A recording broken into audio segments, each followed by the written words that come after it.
Hello, everybody. Welcome to Ivy Law Office's weekly talk with you about subjects related to immigration and Maryland estate planning. Today, I'm going to talk to you about an immigration subject that is serious, especially for those of you in the spousal green card category. My name is Wilberforce Agyekum. I'm an immigration attorney here at Ivy Law Office in Maryland. Also, note that we represent clients throughout the country because immigration is nationwide and we can assist clients anywhere they are in the country or, in most cases, also if they are abroad and need some assistance.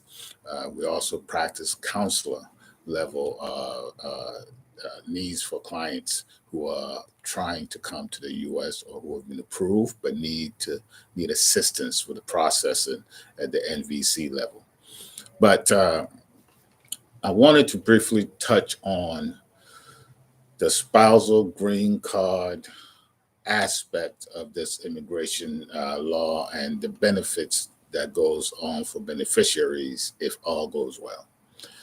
I have recently met with clients who've had difficulties in this category.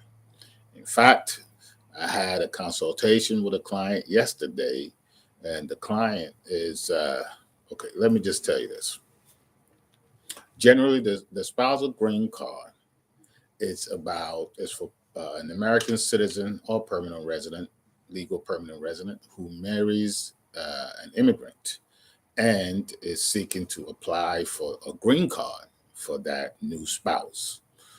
Now, there's this misconception that all you need to do is be married. First of all, let's dispel that. That is not it.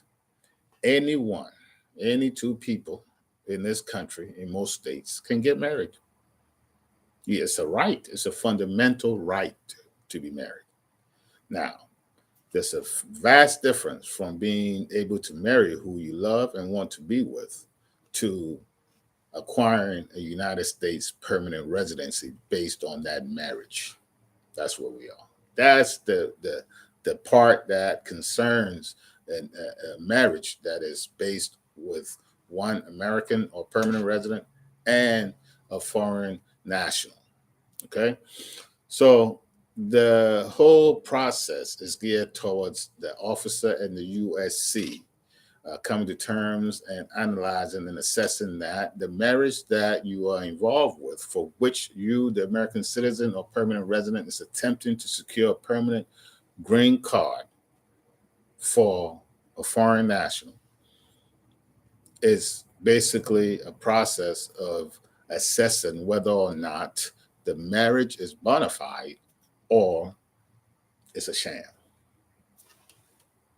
Those two.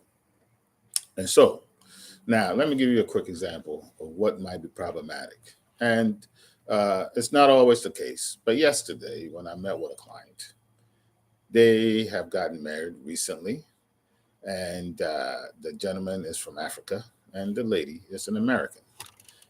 They are seeking to get a spousal green card for the gentleman who's from Africa.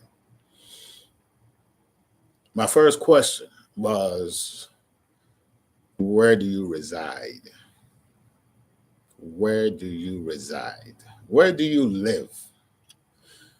And the response was, well, although we got married, we haven't found or gotten a living arrangement together where we could both live in the same place and residence. So we're working on that. So pay attention. You are, after you recently got married, coming to see an immigration attorney to start the green card process. At this point, most marriages, the couple reside together after marriage.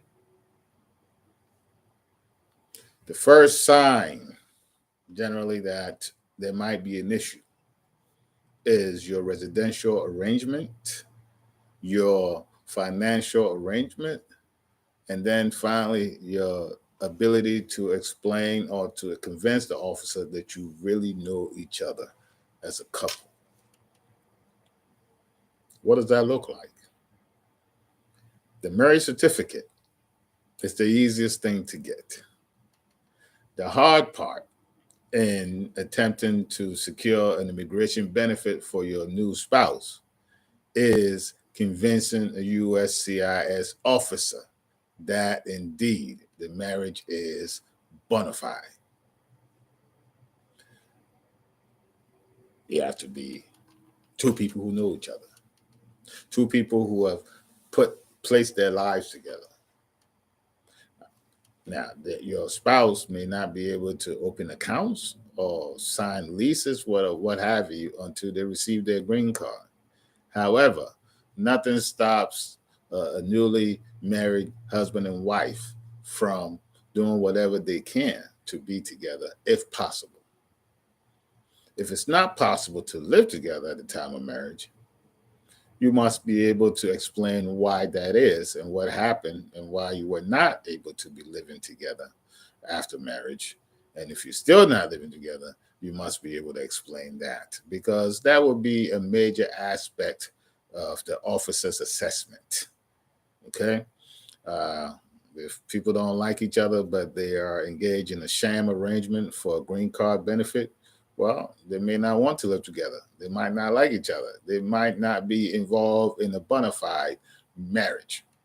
So now, the first step is, yes, you got married. The second part of the process is to make sure, again, it is a bona fide marriage. Okay? Now, that's the reason why there is an interview where the officer will assess your marriage. They'll analyze it. They will look at things you have, things you don't have. The answers to your questions they ask you right in front of them. And let me remind you that there are instances in which the interview, you may not be in the same room at the same time. One of you may go before the other one. They will split you up and then ask you questions related to your marriage, and you both must be able to answer those questions as a husband and wife would. It's not about the documents you brought. You may be asked about where you met, how you met, when you met, who proposed, when was the proposal, where was the proposal, what date, what did you do after the marriage, was there a reception, was there a honeymoon, who was at the wedding. These small details may be what trips up a green card petition for a spouse. Okay? And also things like your family. Do you know each other's family? Do you know each other's children if you have children? Their names, their birthdays, things of that nature. Things that a married couple is expected to know. Basic, but also be able to explain anything that doesn't have the aspect of marriage as expected by the USCIS officer. It's not about being in a perfect marriage. Believe me, most American marriages are not perfect. However, they expect the marriage to be on its face, be a marriage that looks like a marriage, that feels like a marriage. How you relate to each other, the things you know about each other will be significant. It is a significant part of the whole process, and whether or not the officer is convinced and is willing to grant the benefit for your spouse. It is not an easy process. Obviously, the more bona fide the marriage is, the easier the process, because you can show everything. And if you are separated, you're not worried about that, because these are things you can answer, because you are involved in a bona fide marriage, spousal relationship. And that officer, that is precisely what they assess at the USCIS interview. If for some reason the officer is not convinced, you may get a conditional green card, or you may get a notice of intent to deny. Notice of intent to deny is basically the officer asking you to really provide additional information, additional documentation, additional answers or reasons why the petition should not be denied. So, but at that point, if you get that type of letter, you may want to get an assistance of a competent attorney, immigration lawyer, to take it up with you on that, because this is the point in which there's likelihood that the officer is about to deny the petition. And it happens all the time. We often hear, I'm from Ghana and I've been in the community, and we often hear about the success stories of green card petitions. But we don't hear much about the rejections and the denials, and also the allegations of fraud and people being deported for attempting to defraud the United States by engaging in a sham marriage for a green card benefit. We don't hear much about that, but it happens all the time. It happens. And in my experience, it happens a lot, especially for some of our African and Caribbean clients. There might be a little biasness in the system, but it is what it is. However, you want to make sure that you are prepared for the interview. The interview is not, this is not a citizenship exam. The spousal green card interview is not like knowing America and the national anthem and all the history. That's for the citizenship part of the process. If you choose to become a citizen, that is an objective, typically, which is multiple choice answers, questions and answers.